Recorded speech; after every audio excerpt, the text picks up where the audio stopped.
Hi everyone, I'm super excited today. I have with me a veteran in the jewelry industry and the founder of Raj Mahtani Couture Jewels. I have Raj himself with me in person today, and I'm super excited to have a candid chat with him, knowing about his journey in this industry and lots more interesting insights. So, welcome, Raj, to Thank this you. chat. And yeah, so as I wanted to start, I wanted to know a little bit about your early life and how did you always wanted to go get into this industry, or was it like handed over to you and you had to carry it on, or what was the whole early life all about? So I come from a family of jewelers. Satramdas Dhalamal is a legacy, and the firm was there since 1880. So I sort of got, my father was looking after it with his brother. I actually wanted to be a film star. Oh, I wanted to get into the movies, and I thought I was damn good looking. So, and I always thought that that was the way I was going to go. And I was into television. In fact, I did some work with Doordarshan okay. and BBC Channel 4. We made some interesting short, plays for the channel. So that was very interesting, and I always thought that that would be the way that I would go. So in my head, I went to Bombay thinking that I'm going to be this star, and that's when my dad said, you know what, I think you'd better get down to earth and start Okay. looking at diamonds, and that's what actually took me there. I got into the line, into jewelry, but I wanted to be in the space of art, fashion, design, acting. That was my space, because even in school, I was in St. Paul's in Darjeeling, and even in school, I was head boy in school, and I was editor of the school magazine. Okay. And so my writing and my creative abilities, painting, playing the sitar. So I was very creative growing up. Okay. And I think that sort of culminated in me wanting to just be myself in that creative space. Okay. So that's how I started. But this is amazing, like today you're one of the most leading jewelers in the country, and you are also expanding outside India, which is fantastic. And I want to know, like, a little bit, how did you do a course in terms of designing jewelry, or how did you basically, every piece that you make in your factory, how is it, like, the thought process behind it, and what is, because you have probably covered it all, from customizing jewelry from Paris Hilton to Madhuri Dixit to the fashionista Natasha Poonawalla to Kareena Kapoor. I think you've covered it all. So I want to know, when you actually, customize jewelry, what is the thought process per design, or how does your team and yourself, look into that space? I never went to design school. Okay. Let me put that on record, because I think in India, there is this concept that, you sort of begin to do something and then you carry on with it. Whereas in the West, you do what you want to do. Right. I think, like I said, I grew up with the arts around me in terms of, and I'm lucky to have been in Calcutta, because Calcutta is the cultural capital and the art capital of India, yeah. in a way. At least at that time, it was far more 20 years ago. But I also feel that, your inherent qualities are something that you sort of bring out in you. And that's what I aspired to do. I knew I was good with sketching and design, Right. and actually a good designer is a good visualizer and someone that has traveled and seen the world. So luckily I was able to travel. But I also sort of missed out because my father died by the time I was out of school. So, I ran into a rough patch, and I had to sort of stitch up all the loose ends and get into the business, even though I didn't want to. And initially I went to Hong Kong to learn how to make shirts for men. Okay. But then I came back and I worked in Hong Kong for $200 a month. Wow. And then came back Okay. and went to Bombay and learnt my diamonds. And then in 1990, 91, I flew to Europe to live there for about 10 years. But then I was back and forth. Okay. And that's when I got into the diamond business. I started a company there and got into the diamond business. And my company was called Solitaire. Okay. And it did very, very well. And we were supplying diamonds to Bulgari, loose diamonds. Okay. And that's when I went to Italy, to a small town called Valenza. Okay. And realized that all the couture manufacturing of jewelry was done there. And I was very fortunate to meet up with people who were involved in the jewelry making process for brands like Bulgari, for Chopard, all the big, for Cartier. And that's what actually gave me this insight into wanting to build my own brand and do jewelry in a particular way. You know what, Raj, what I also see, it's so inspiring to just hear and this, I didn't know this side of you, and so much of knowledge that you've gained over the years, and being well traveled, and everything is a challenge, in today's time, like every story, has got their ups and downs. But I want to know, like in your early life or when you were starting your brand, what are the challenges you were facing, and how did you overcome those? Well, initially, of course, no money. Okay. Because by the time my father died, there was no money left. And the uncles and the separation, typically of an Indian family, going through the de rigueurs of your time. Calcutta was going through a downturn in those days. The 80s was bad for Calcutta, and the 90s also, sort of Bombay and Delhi were gaining prominence. Other cities were gaining prominence. Economically, people had fled the city. Most of the big industrialists had fled. So, of course, there was no money. That was the biggest thing. And then, of course, you were trying to, the workers were leaving Calcutta.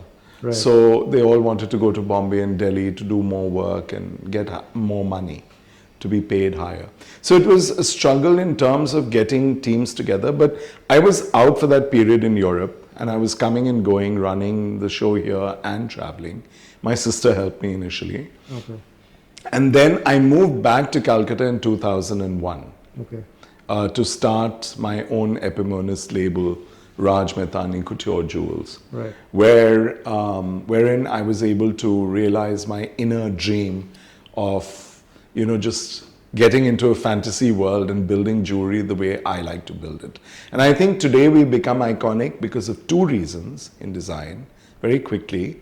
Number one is I think I am the person who took traditional Jarrao jewelry from Jaipur and turned it around spun it around into something very contemporary and modern that you can wear with Western clothes. Right. And I am known for that in the jewelry industry as to being the person that sort of changed things around and gave it a very contemporary modern spin. Right. And I started manufacturing in Calcutta, which is something that nobody knows. It's a very well guarded secret, but I make all my but jewelry now I think everyone in Calcutta. does. Now through your podcast, everyone does. And the second thing that I did was I started getting into big, bold jewelry, which is why then people like Natasha Poonawalla and Kareena Kapoor and the who's who of India started waking up, and from the well-known families, without taking too many names, but they were all like looking out for this boy from Calcutta. Right. I think it's a proud moment also, people in Calcutta, when you represent Calcutta, outside, it's always a proud moment for the people in Calcutta.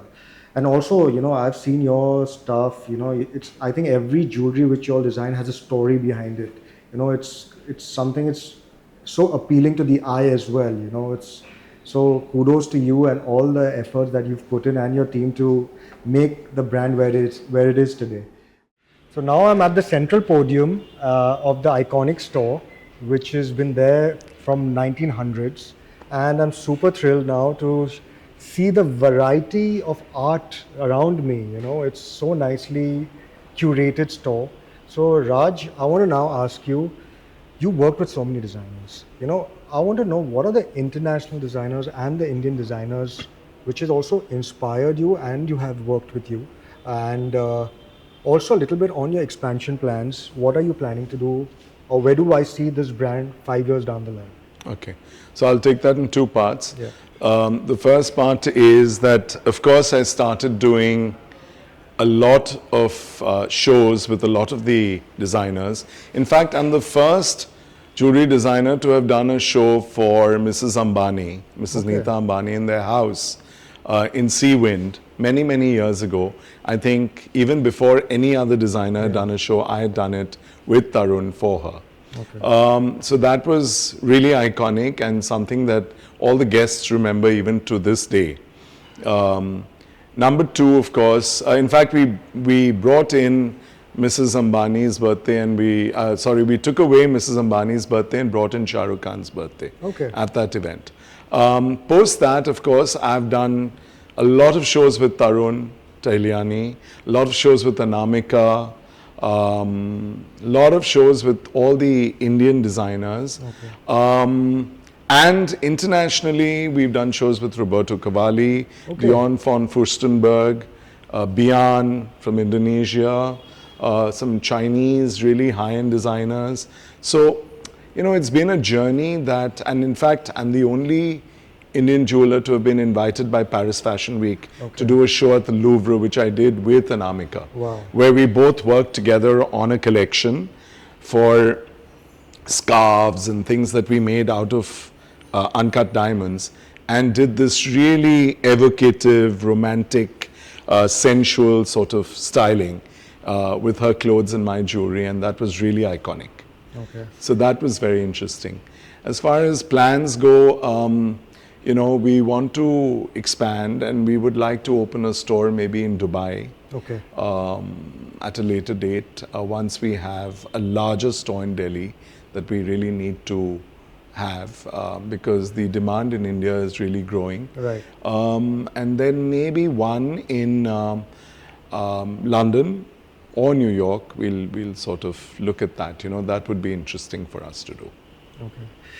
Also, I want to know if you have to give a message to the Gen Zs of today or to the jewelry community, if someone wants to pursue this field, and take it up as a profession, what are the things or what are the attributes one must have to get into this, and what is your advice directly to them?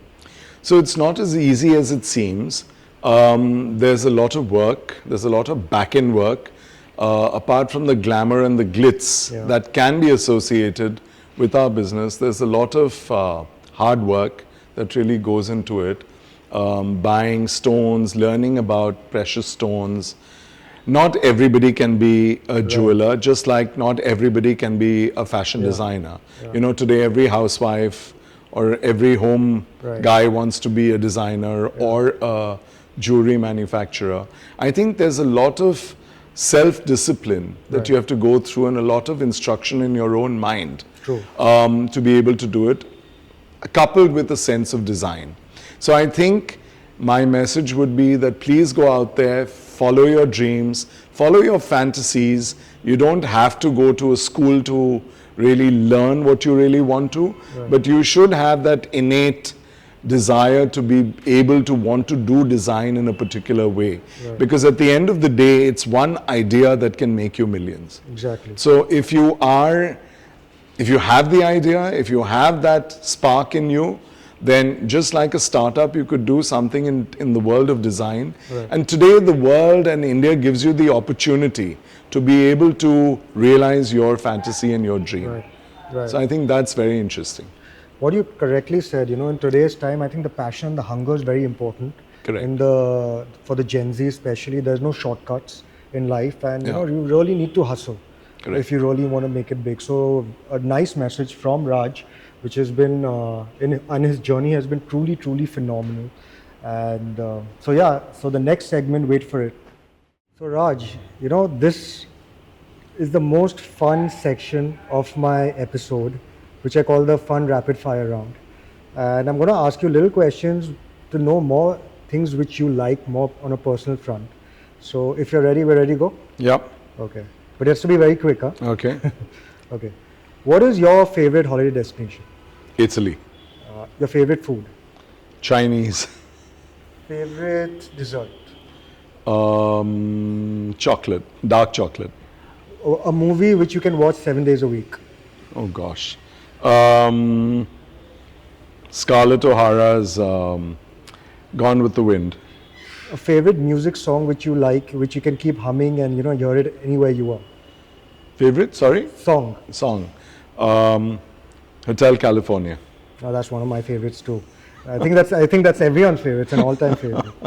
Okay. One difference between the millennials and the Gen Zs of today? I think perception and the conviction to do things in a different way. I think the Gen Zs are far more pragmatic and no nonsense, and they do things spontaneously. Right. One of your favorite reads which you've read lately? Again, Ayn Rand, The Fountainhead, Okay. which I've reread, just reread. Reread it. Yes. Okay. Your favorite destination for a shoot, if you have to launch a new collection in India, which would it be? I think I would do it in a studio, In a studio. Okay. control it. Okay. So, and my last question for today would be, if you had to, if you see 5 years down the line with Raj Mahtani, Couture, Jewels, is there anything, you would like to change, or if you would like to reinvent, what would that be? More fantasy, Okay. more futuristic, Right. certainly more bizarre. I love the word, the last one especially. So, guys, this is it for today. Thank you so much for. I'm so privileged, and it's been an absolute honor to have Raj with me today and knowing insights of his Ernie's journey. So, thank you so much for giving so much time, Raj. It was truly, truly spectacular. It was. And it was. even though I've known you for so long, I didn't know certain sections of your life, which now I know. So I'm truly, truly grateful, and thank you so much to do this with me. And Thank you, Siddhant. You've always been a fun, fashionable person, and even we're getting to see new sides of you. So it's been wonderful. Thank you. Thank you.